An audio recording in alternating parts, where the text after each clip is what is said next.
Atos 7, 17, diz assim a palavra do Senhor: ao se aproximar o tempo em que Deus cumpriria a sua promessa a Abraão, aumentou muito o número do nosso povo no Egito. Então outro rei, que nada sabia a respeito de José, passou a governar o Egito.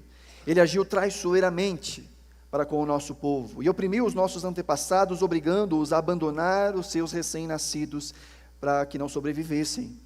Naquele tempo nasceu Moisés, que era um menino extraordinário. Por 3 meses ele foi criado na casa de seu pai.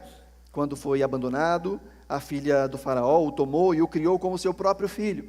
Moisés foi educado em toda a sabedoria dos egípcios e veio a ser poderoso em palavras e obras. Ao completar 40 anos, Moisés decidiu visitar os seus irmãos israelitas. Ao ver um deles sendo maltratado por um egípcio, saiu em defesa do oprimido e vingou, matando o egípcio. Ele pensava que seus irmãos compreenderiam que Deus o estava usando para salvá-los, mas eles não compreenderam. No dia seguinte, Moisés dirigiu-se a 2 israelitas que estavam brigando e tentou reconciliá-los, dizendo: homens, vocês são irmãos, por que ferem um ao outro?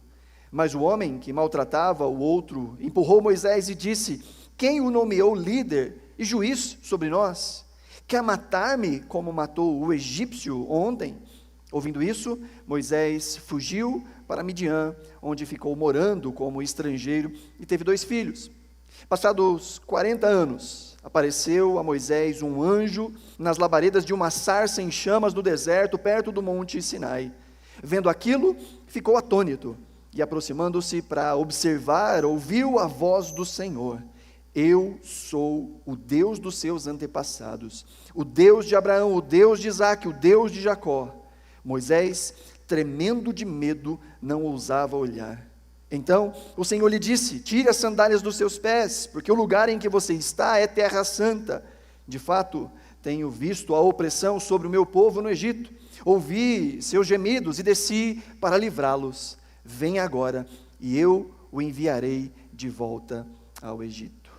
Este é o mesmo Moisés que tinham rejeitado com estas palavras, quem o nomeou líder e juiz. Ele foi enviado pelo próprio Deus para ser líder e libertador deles por meio do anjo que tinha aparecido na sarça. Ele os tirou de lá, fazendo maravilhas e sinais no Egito, no Mar Vermelho e no deserto, durante 40 anos. Senhor, é diante da Tua palavra que mais uma vez clamamos, fala conosco, em nome de Jesus. Amém. Você já quis mudar o mundo? Teve essa vontade de mudar o mundo? Talvez vamos tentar reduzir isso um pouco mais próximo. Você já quis mudar o seu mundo? Talvez o seu casamento, talvez as pessoas que te cercam, a sua família mais próxima, talvez situações dentro do seu ambiente de trabalho.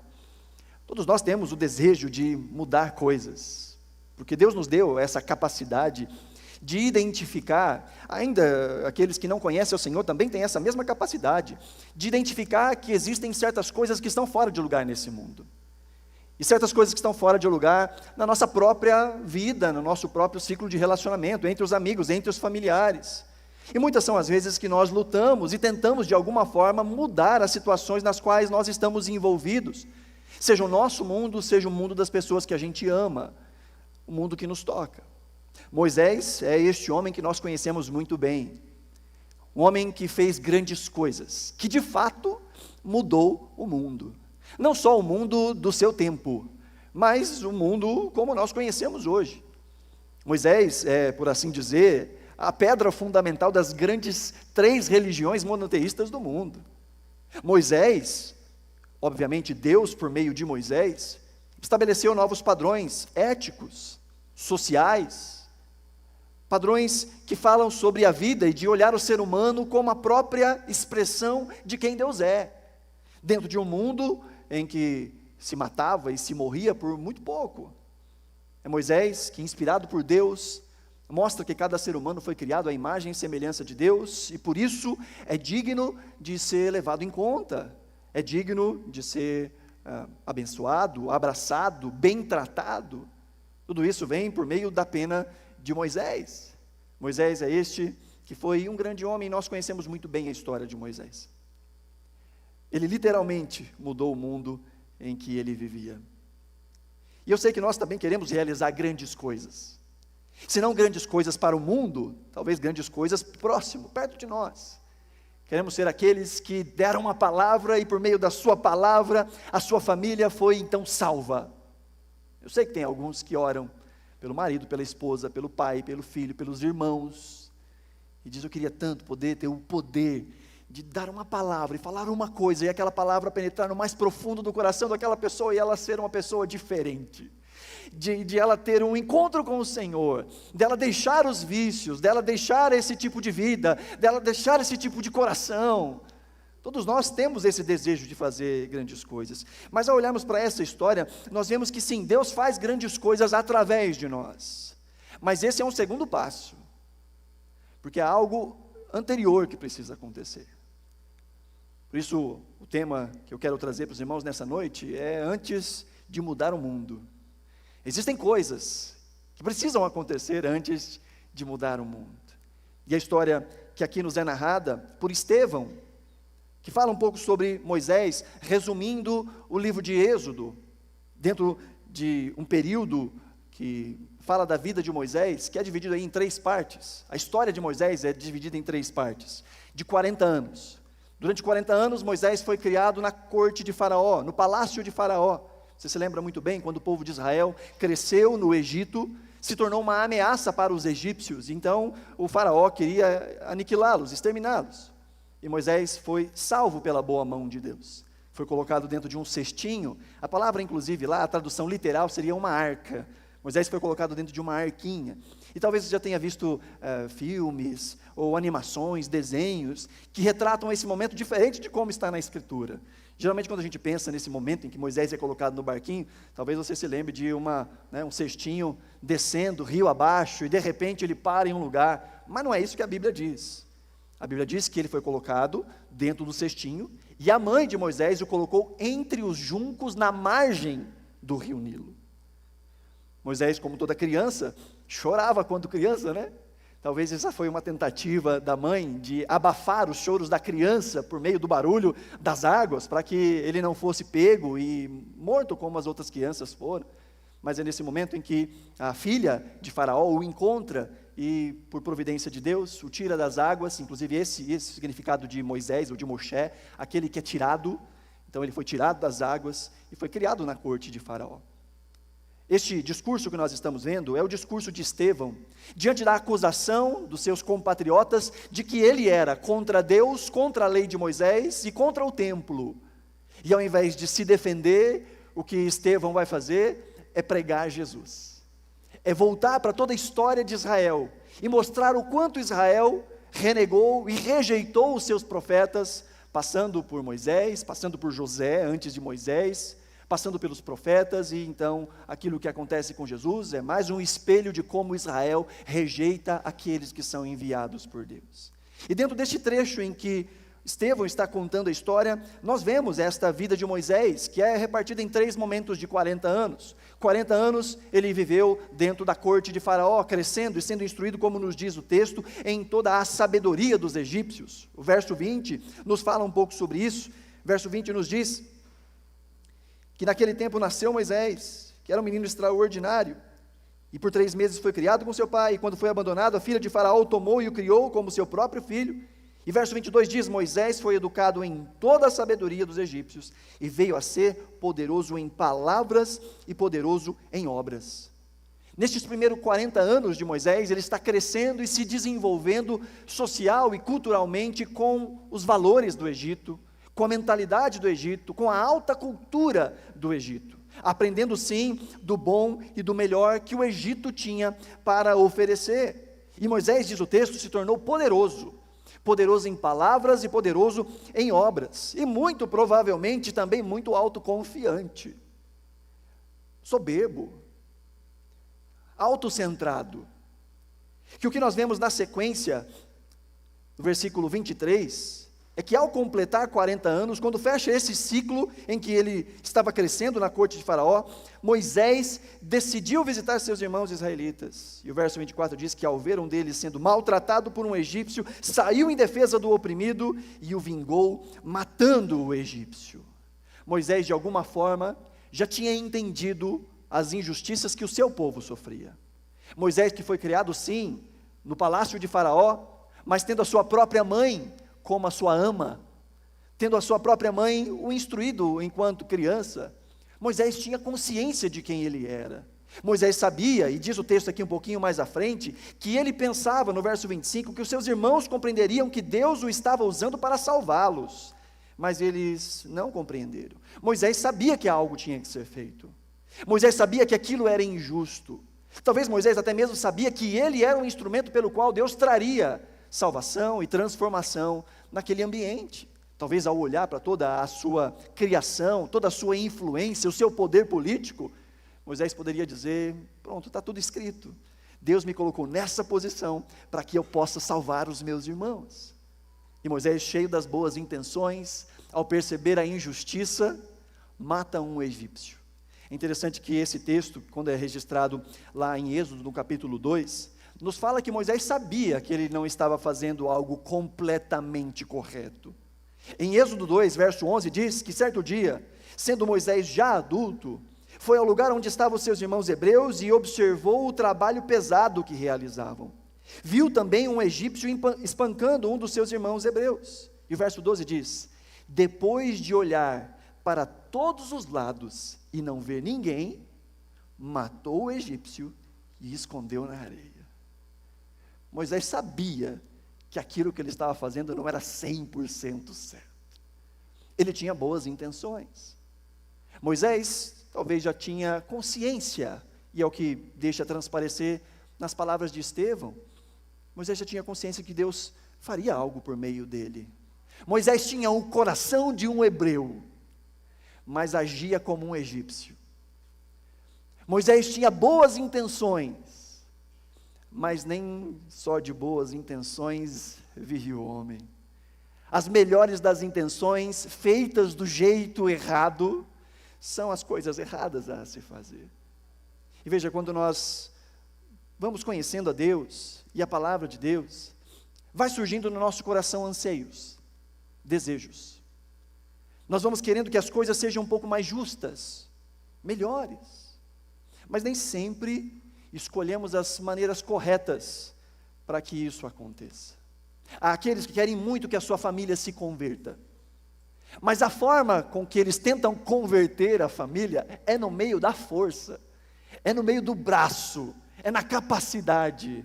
Não, eu quero que as pessoas se convertam, então eu vou na casa dos meus familiares, vou desafiar a religião deles, vou apontar para os elementos de fé deles, e vou dizer: isso aqui é tudo do diabo, e se vocês não se converterem, vocês vão tudo para o inferno. O desejo pela conversão é genuíno, é bom, é agradável, mas o jeito não é um jeito que é coordenado pelo próprio Espírito de Deus.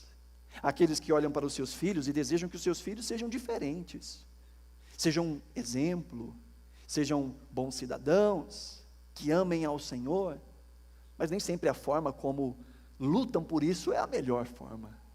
De dizer: deixa de ser vagabundo, vai procurar um trabalho, toma vergonha na sua cara, olhe o seu primo, por que você não é mais parecido com o seu primo?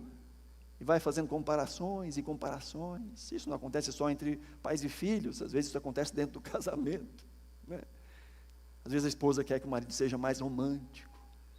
Isso é justo, é bom, é correto, mas às vezes a forma de tentar fazer com que isso desça a goela abaixo não é a melhor forma. Por que você não é como o marido da Lourdes? Por que você não é como o marido de fulana, que abre a porta do carro para ela descer do carro? A última vez que você abriu a porta do carro para mim foi quando a porta emperrou, aí você abriu. Por que você não é diferente? Porque você, naquela época que a gente namorava, por que as coisas eram daquele jeito e agora não são mais? Veja, é justo, mas nem sempre escolhemos as melhores formas de fazer as coisas. E isso traz ira, traz rejeição, traz confronto, traz conflito. Moisés tinha o desejo de mudar o seu mundo. Moisés se viu responsável por mudar o seu mundo. Mas a coisa certa feita do jeito errado é a coisa errada. E o que acontece é que ele é resistido, diz o texto. Moisés, no alto da sua autoconfiança, eu vou resolver, deixa comigo, deixa que eu sei o que eu estou fazendo. Ele mata um egípcio, esconde o egípcio, ele acha, bom, agora eu vou chegar entre os meus irmãos hebreus, em cima, né? No alto, como rei da cocada preta, eles vão me amar. E diz o texto que quando ele chega, então, no dia seguinte, verso 26, no dia seguinte Moisés dirigiu-se aos 2 israelitas, que estavam brigando, e tentou reconciliá-los, dizendo, homens, vocês são irmãos, porque ferem um ao outro. Mas o homem que maltratava o outro empurrou Moisés e disse, quem o nomeou líder e juiz sobre nós? Quer matar-me como matou o egípcio ontem? Quando nós fazemos as coisas sem a orientação de Deus, quando fazemos as coisas na força do nosso braço, simplesmente baseados na nossa própria capacidade, na nossa própria força, somos rejeitados. Quando queremos enfiar Deus goela abaixo, quando queremos forçar a vontade de Deus sobre outros, quando queremos impor as nossas opiniões, queremos que os outros pensem como nós, vivam como nós, façam como nós, sem que tenham experimentado um relacionamento com Deus que nós temos. Queremos ações de corações que não foram transformados, como se eles tivessem sido transformados. Então o que encontramos é a resistência. Então nessa primeira etapa de 40 anos de vida de Moisés, em que ele cresceu neste conhecimento e na sua própria autossuficiência, e não deu certo, Moisés tem que fugir, diz o texto. Verso 29, ouvindo isso, Moisés fugiu para Midian, onde ficou morando como estrangeiro, e teve 2 filhos. O início do versículo 30 diz, passados 40 anos. Como eu disse, a história de Moisés é dividida em 3 períodos de 40 anos. 40 anos na corte de Faraó, achando que era alguém. E agora, mais 40 anos, agora no deserto de Midian, para descobrir que não era ninguém. E Moisés passa 40 anos sendo desconstruído.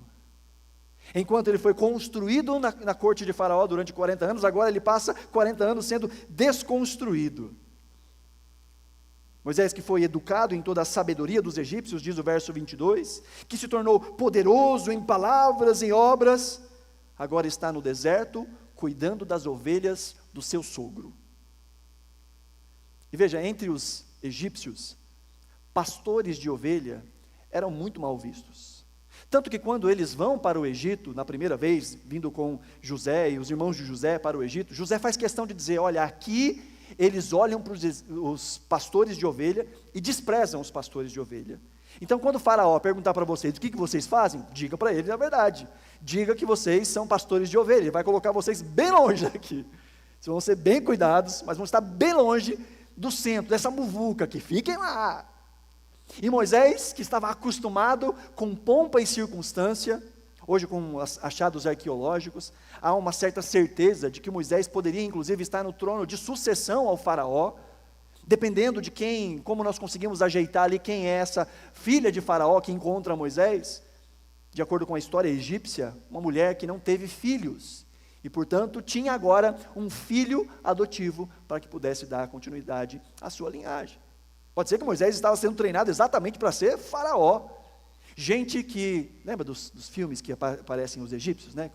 Gente com aquela pena de avestruz, abanando o indivíduo, né? Para poder ficar mais fresquinho. Aí eu estava vendo um documentário esses dias que diz que o povo dessa época era abanado, a realeza era abanada, não só para ficar mais fresco, mas porque ninguém tomava banho.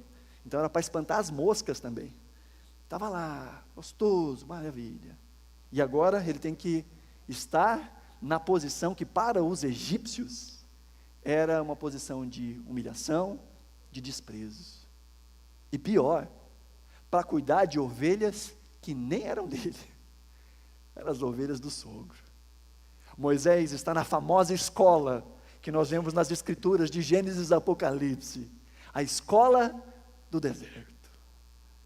O lugar onde as nossas fraquezas são expostas, o lugar onde a nossa autossuficiência é desafiada, onde aquele que acha que é alguma coisa percebe que não é nada. E Moisés está neste lugar. O deserto, ele é didático. O deserto ensina. O próprio Cristo, diz a palavra de Deus lá em Hebreus capítulo 5, mesmo sendo filho, como nosso representante, Jesus aprendeu a obediência, diz Hebreus, por aquilo que sofreu. As dificuldades expõem a nossa fragilidade. As dificuldades expõem a nossa dependência. É só quando nossas perninhas são colocadas de joelho, diante de alguma situação, que nós nos lembramos do nosso tamanho e do como nós precisamos de Deus. Quando tudo vai bem, quando as coisas estão indo bem, quando as nossas capacidades dão conta, quando a nossa força dá conta, quando aquilo que a gente aprendeu e aquilo que a gente tem está tranquilo, nós nos esquecemos de Deus. Quando o giro da nossa conta bancária está tranquilo, dá para passar o mês, dá para ficar um pouquinho mais, nós nos esquecemos de Deus. É quando nós nos vemos como necessitados, que os nossos joelhos se colocam no chão e nós dizemos: Senhor, tem misericórdia de nós. Mas esse deveria ser o nosso estado padrão. Essa deveria ser a forma como nós vivemos todos os nossos dias. Tanto os dias em que nós nos percebemos como fracos, quanto os dias que nós achamos que está tudo bem. Essa deveria ser a nossa forma padrão de viver. Entender que tudo que somos e tudo que temos depende de Deus. Ele é a nossa fonte, Ele é o nosso sustento. Ele é o nosso sustento para a vida. Não só para nos dar aquilo que nos falta, mas para nos ensinar a administrar aquilo que Ele já colocou nas nossas mãos. Sejam recursos, seja influência, seja dons, seja talento, sejam as pessoas que nos estão ao redor, de como vivemos a nossa vida e sempre buscarmos dirigir a nossa vida com as instruções que vêm do próprio Deus. Moisés agora passa 40 anos nessa escola, porque Deus usa desertos, Deus usa situações para expor a nossa dependência. E no verso 30 nós vemos agora a reconstrução de Moisés. Foram 40 anos no palácio do faraó, 40 anos aí no deserto, e agora, no finzinho desses 40 anos, Moisés tem um encontro com Deus, e nesse encontro fica claro aquilo que Deus fez em Moisés ao longo deste tempo no deserto de Midian. O verso 30 nos diz que passados 40 anos, apareceu a Moisés um anjo nas labaredas de uma sarça em chamas, no deserto perto do monte Sinai. Vendo aquilo, ficou atônito.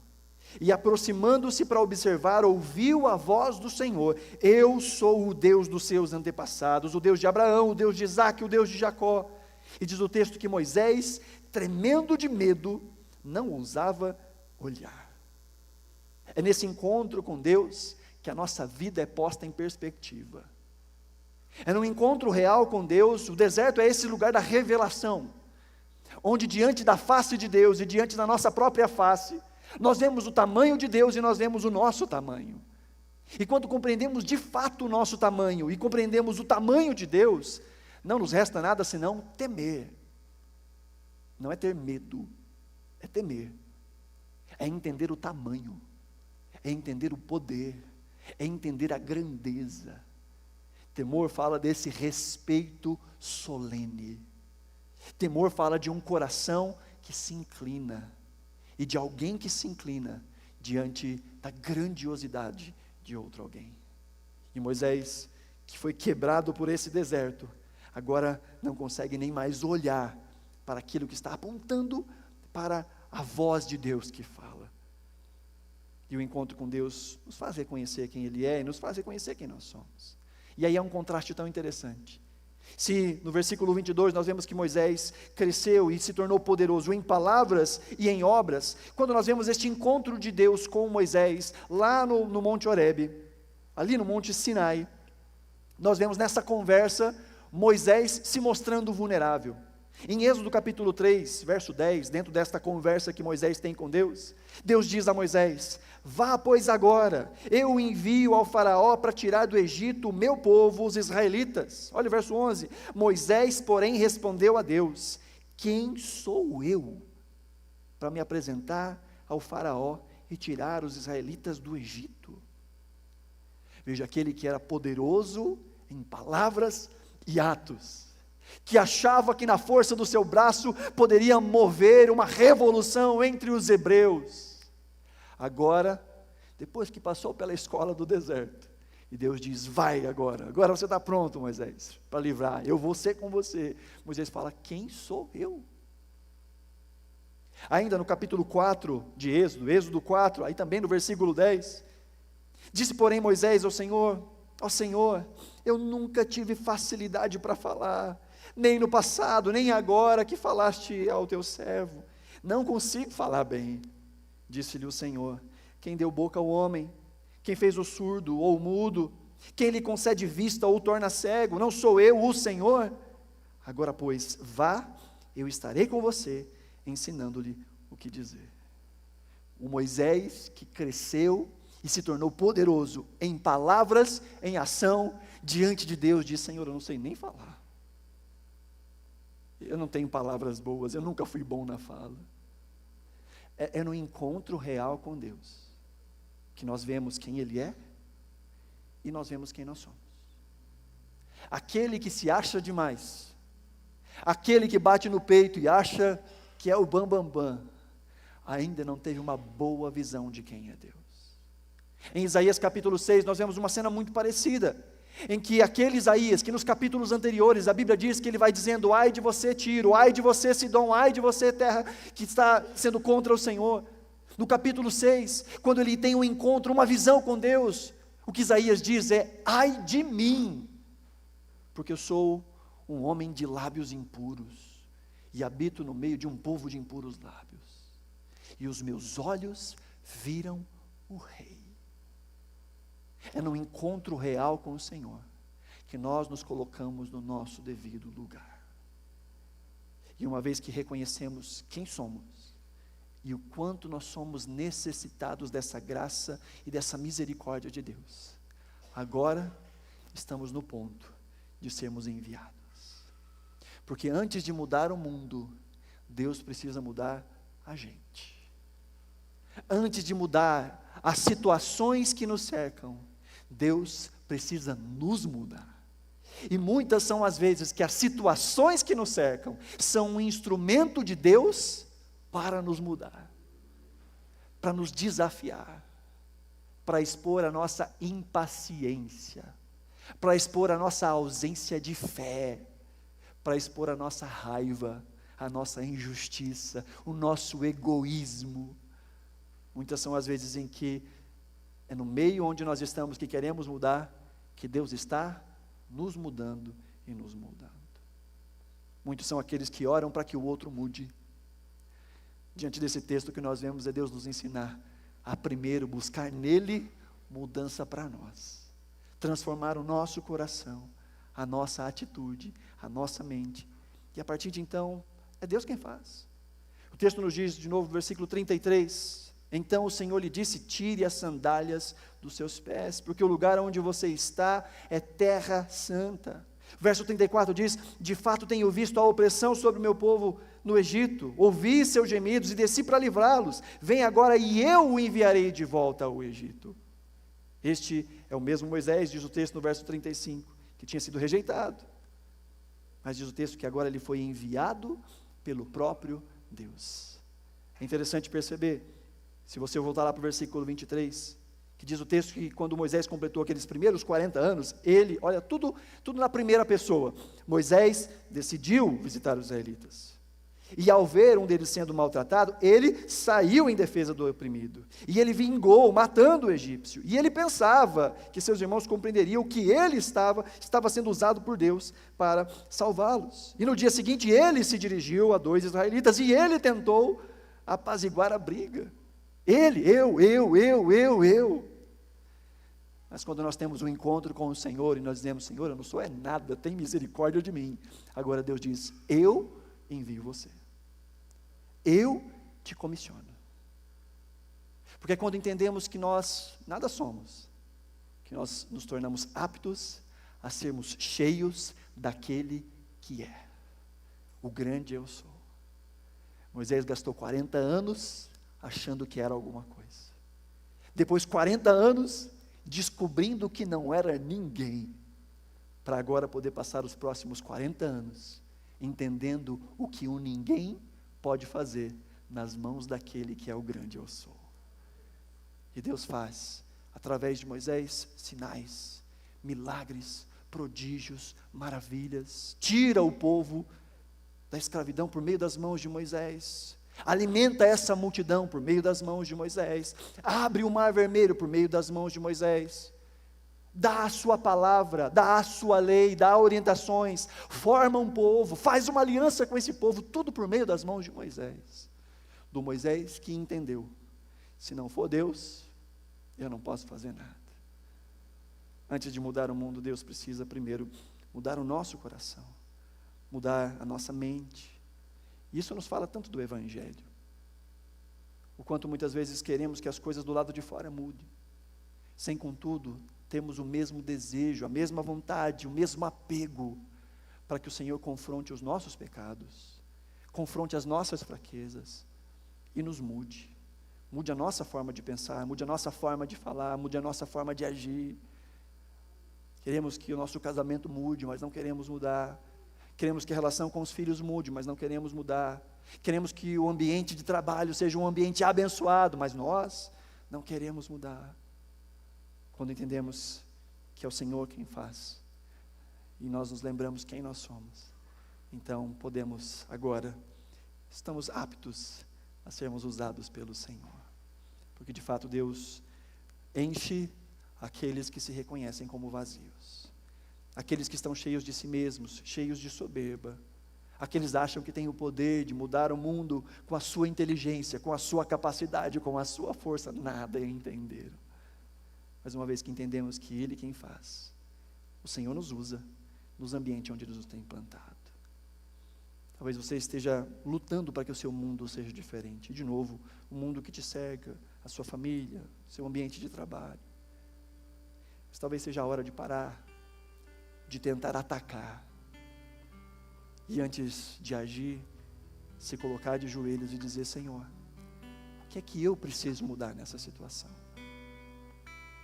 Como o meu coração pode se portar diante de Ti? Senhor, eu quero ter um encontro contigo. Porque mais do que o deserto pode fazer, tem pessoas que passam por inúmeros desertos e nunca aprendem nada. A grande questão é o encontro que nós temos no deserto. A grande questão é o que o deserto faz conosco, de nos levar aos pés do Senhor. E aqui nós vemos um relance do Evangelho. No versículo 37, Estevão aproveita esta pregação para dizer: este é aquele Moisés que disse aos israelitas: Deus levantará dentre os seus irmãos um profeta como eu. Estevão está apontando aqui para o livro de Deuteronômio, capítulo 18, e dizendo: Moisés estava falando de Jesus. Moisés estava apontando para aquele encontro que ele teve, o encontro com o próprio eu sou. Jesus é superior a Moisés. Moisés deixou a corte de Faraó, o palácio de Faraó. Jesus deixou um trono de glória, deixou a presença do Pai. Moisés foi para o deserto,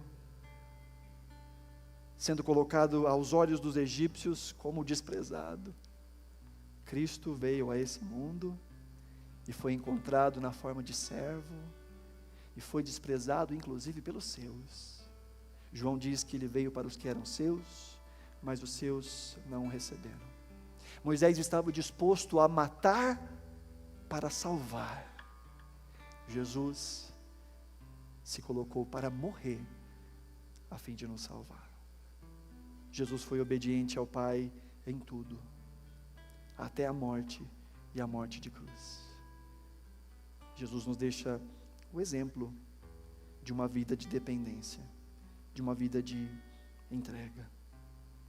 Por isso, antes de mudar o mundo, precisamos orar para que Deus nos mude. Antes de querer que as coisas do lado de fora mudem, Antes de orar simplesmente para que Deus mude o seu casamento, para que Deus mude a sua relação com seu filho, para que Deus mude o seu ambiente de trabalho, ore para que Deus mude o seu coração. Para que Deus te faça reconhecer quem Ele é e o quanto você necessita todos os dias dessa graça, dessa transformação. Antes de mudar o mundo é preciso ter um encontro com Deus. Antes de mudar o mundo é preciso reconhecer que somente em Cristo está a vida. Para todas as extensões dessa vida, é só em Cristo. Na defesa de Estevão, que termina com Estevão apedrejado, se você ainda não leu a história, já te dou o spoiler. Uma pregação linda, e ele diz como os profetas, como Moisés, como José, foram desprezados, assim como Jesus foi desprezado, Estevão é desprezado. Mas o texto nos diz ainda no capítulo 7, que Estevão, diante daquela situação, olha para Jesus na glória e diz: Senhor, recebe o meu espírito. E um pouco mais à frente, enquanto eles já estavam atirando pedras contra Estevão, Estevão diz: Pai, não impute a eles este pecado. Porque Estevão teve um encontro com Cristo. E ele se parecia com Cristo. E inclusive as suas últimas palavras e a sua intercessão foram a própria intercessão de Cristo. É no encontro com Deus, é na caminhada com Deus, que nós vamos nos parecendo mais com Cristo. Hoje cantamos: dá-me um coração igual ao teu.